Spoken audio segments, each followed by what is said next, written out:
A TRIPS waiver is useful but not a magic pill. The US-supported move will have an effect if countries simultaneously address non-IP bottlenecks, among other things. The United States has finally relented and declared its support for a temporary waiver of the trade-related aspects of intellectual property rights (TRIPS) agreement for COVID-19 vaccines at the World Trade Organization (WTO).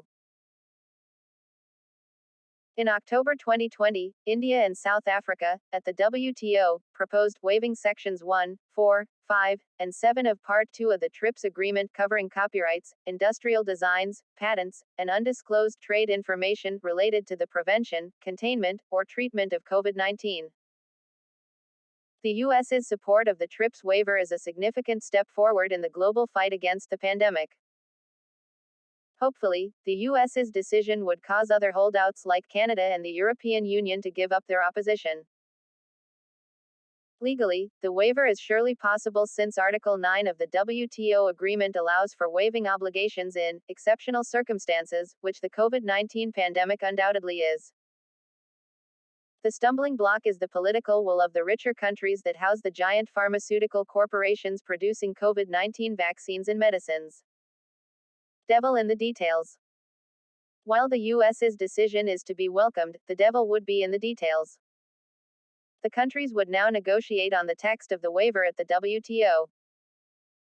If the experience of negotiating such waivers, especially on TRIPS, were anything to go by, it would be too early to celebrate. In the aftermath of the HIV/AIDS crisis in Africa in the 1990s, the WTO adopted a decision in 2003 waiving certain TRIPS obligations to increase the accessibility of medicines in countries that lacked manufacturing capability.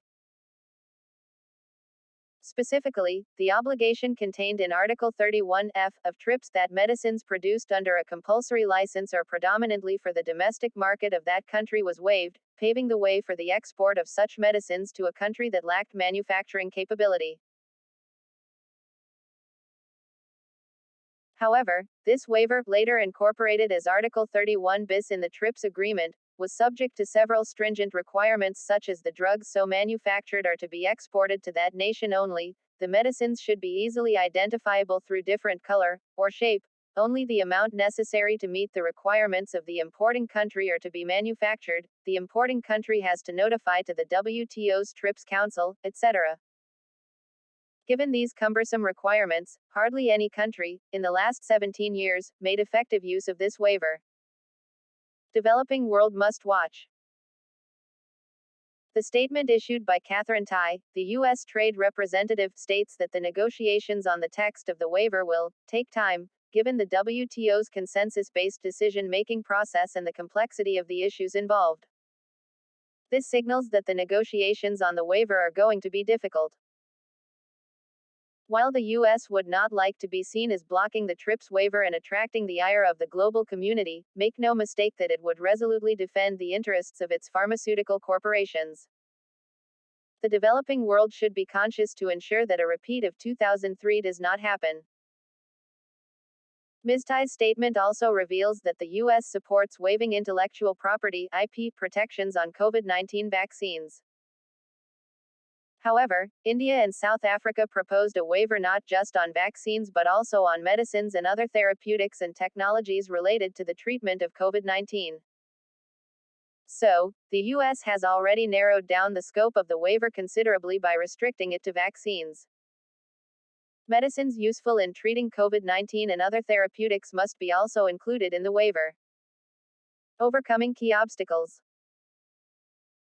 While the TRIPS waiver would lift the legal restrictions on manufacturing COVID-19 vaccines, it would not solve the problem of the lack of access to technological know-how related to manufacturing COVID-19 vaccines.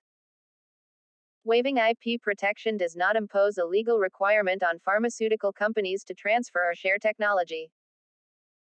While individual countries may adopt coercive legal measures for a forced transfer of technology, it would be too draconian and counterproductive.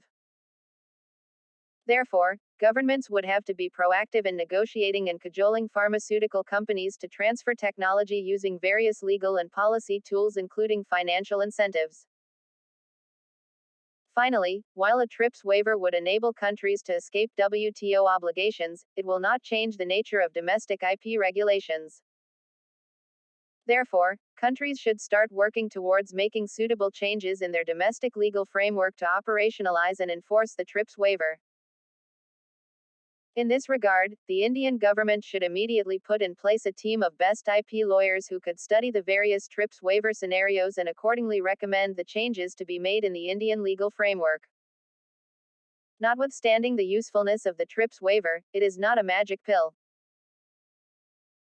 It would work well only if countries simultaneously address the non-IP bottlenecks such as technology transfer, production constraints, and other logistical challenges such as inadequacy of supply chains and unavailability of raw materials to manufacture vaccines and medicines. Prabhash Ranjan is a senior assistant professor at South Asian University's Faculty of Legal Studies. The views expressed are personal.